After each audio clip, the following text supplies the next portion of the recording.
ॾिसूं वञी तो कूफिन सदा तमाशा अॼु ही ॾिसूं वञी तो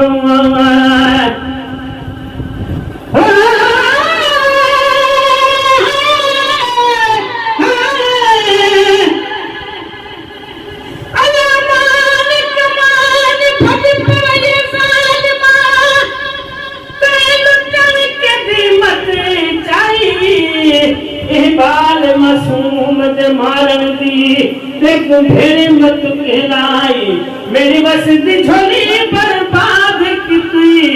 वनी केंदा घर तो साईं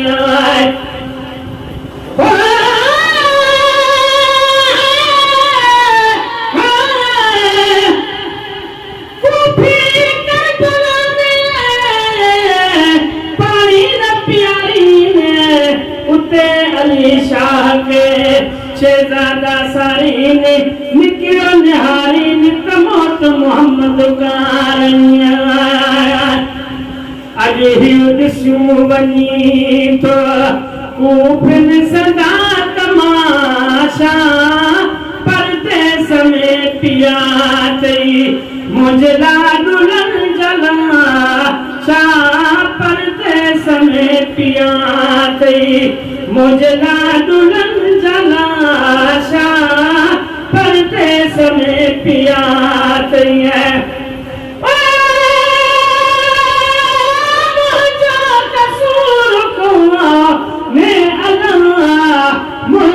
कसूर कोने तकदीर पंज भाई जान काका मुझो ही कागल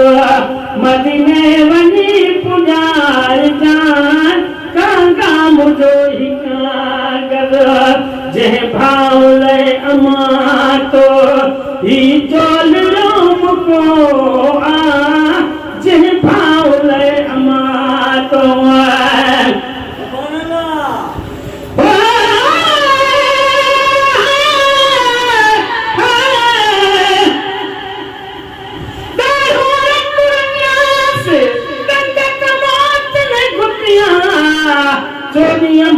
चंद्र के प्रेमे पेशायास अल्लाह समद वयाद जन्म जमीनास कुकरा करबला जामा कर थे मेरा से वतन कर तपुरा अलियत उगियास मेरी मां फुकयास बदल खाल कून देंगे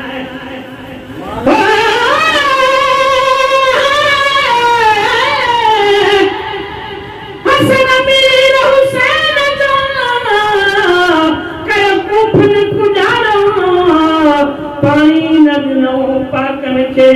हुयो नहीं दिहारो एरो धरती ते धारो मुन मिठो अमलू तुझे जे भावले अमा तो ही चोल राम को चोलो के पराया अज थी दफन चुको चोलो के पराया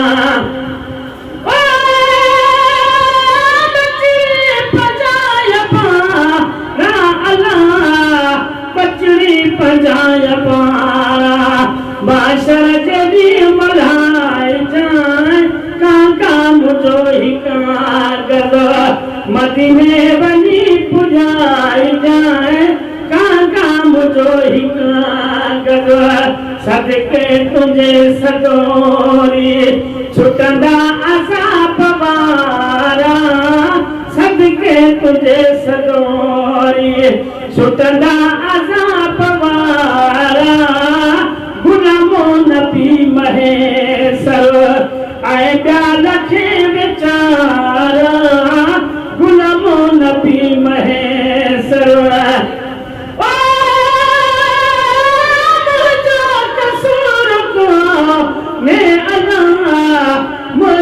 कसूर कोने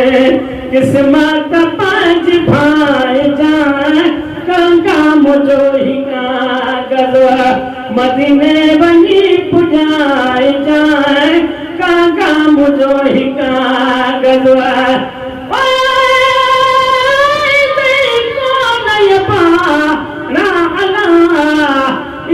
कोन पारा बचड़ी के